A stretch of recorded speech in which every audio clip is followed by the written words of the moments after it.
मान्यवर, ये 200 बार भी बहसकार करेंगे, एक भी अवैध घुसपैठियों को इस देश में हम वोट नहीं देंगे। ये हमारे एनडीए का पॉलिसी है मान्यवर। डिटेक्ट मतलब ढूंढो, डिलीट करो, मतदाता सूची में नाम काटो और उनको डिपोर्ट करो। हम संवैधानिक प्रक्रिया कर कर डिटेक्ट, डिलीट और डिपोर्ट ये पूरा करेंगे। ये क्यों सदन छोड़कर भाग गए? मैं इनके सामने तो कोई बात भी नहीं कर रहा था, ना कांग्रेस पार्टी के सामने बात कर रहा था। मैं तो बात कर रहा था घुसपैठियों को देश के बाहर निकालने की। अब ये तो देखिए साहब, अगर मैंने इतने सारे आरोप करे श्री जवाहरलाल नेहरू पर, इंदिरा गांधी पर, इनके पिताजी पर, सोनिया जी पर, तब भागते तो लाजिम था।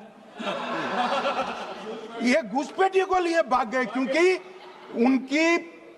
उनकी हमारी पॉलिसी है डिटेक्ट, डिलीट और डिपोर्ट। उनकी पॉलिसी है नॉर्मलाइज कर दो घुसपैठ को, उसके बाद में मान्यता प्रदान कर दो और चुनाव में मतदाता सूची में डालकर फॉर्मलाइज कर दो। मगर साहब ये लंबे समय तक नहीं चलना। मैं मेरे मन से मानता हूं, मेरे पार्टी के सिद्धांत तो है ही, मगर मैं मानता हूं कि जनसांख्यिकी में इतना बड़ा परिवर्तन देश के लिए बहुत बड़ा खतरा है।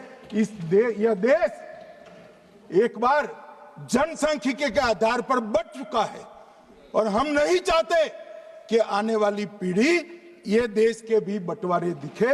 इसलिए ये बहुत जरूरी है कि इस देश से घुसपैठ को रोकना पड़ेगा। मान्यवर, ये कहते हैं कि घुसपैठ हो रही है, भारत सरकार की जिम्मेदारी नहीं है।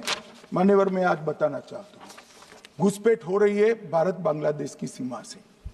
वहां पर कुल 2216 किलोमीटर बॉर्डर है, इसमें से 1653 किलोमीटर बॉर्डर बन चुकी है और 563 कहां बाकी रही है मान्यवर मालूम है? केवल और केवल एक राज्य बंगाल। आसाम का पूरा हो गया, मेघालय का पूरा हो गया, त्रिपुरा का पूरा हो गया, जम्मू कश्मीर का पूरा हो गया, पंजाब का पूरा हो गया, राजस्थान का पूरा हो गया, गुजरात का पूरा हो गया, खाली बंगाल का बाकी रखा है। और मैं आज कहना चाहता हूं टीएमसी के लोगों को भी, ये राहुल जी के साथ में रहकर घुसपैठिया बचाओ यात्रा बिहार में निकली, साफ हो गए। आप भी घुसपैठियों को बचाओगे तो वहां भारतीय जनता पार्टी का विजय तय। मान्यवर, ये कहते हैं कि घुसपैठ क्यों हो रही? आप बॉर्डर नहीं बनाने देते, फेंसिंग नहीं करने दोगे, घुसपैठ नहीं होगी।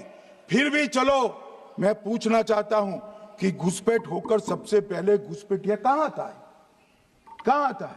तो गांव में आता है। पटवारी को मालूम नहीं पड़ता, गांव के थाने वाले को मालूम नहीं पड़ता। इसकी मतदाता सूची में नाम डालने के लिए आधार कार्ड कहां बनता है? वहीं बनता है। उसका राशन कार्ड कहां बनता है? बंगाल में बनता है। और मतदाता सूची में कौन सी मतदाता सूची में ऐड होता है? तो बंगाल में होते। आपकी कोई जिम्मेदारी नहीं है। मान्यवर, ये देश के भविष्य और सुरक्षा के साथ खिलवाड़ कर रहे। कभी कभार चुनाव तो जीत जाओगे घुसपैठियों के आधार पर, परंतु इस देश की सुरक्षा को आप ताक पर रखो। मैं आज कहना चाहता हूं मान्यवर, बिहार की जनता ने एक बहुत महान फैसला किया है घुसपैठिया बचाओ यात्रा के खिलाफ जनादेश, और बंगाल भी ये करने जा रहा है। मान्यवर, आने वाले दिनों में करेंगे, उनको मालूम नहीं। मान्यवर, मैं कल राहुल गांधी जी ने एक विषय कहा था कि सारी संवैधानिक संस्थाएं आपने करप्ट कर दी। मैंने पूरा बताया कि चुनाव आयोग की नियुक्ति के पहले क्या नियम थे। उन्होंने ये कहा कि महत्वपूर्ण पद पर आरएसएस की विचारधारा के लोग रख दिए जाते हैं। तो इसमें क्या आपत्ति है भाई? क्या इस देश में कोई कानून बना है कि आरएसएस की विचारधारा वाले हैं उनको कोई महत्वपूर्ण? अरे इस देश का प्रधानमंत्री आरएसएस की विचारधारा वाला है। देश का गृह मंत्री आरएसएस की विचारधारा वाला है और जनादेश से बनकर आए, आपकी कृपा से बनकर नहीं आए।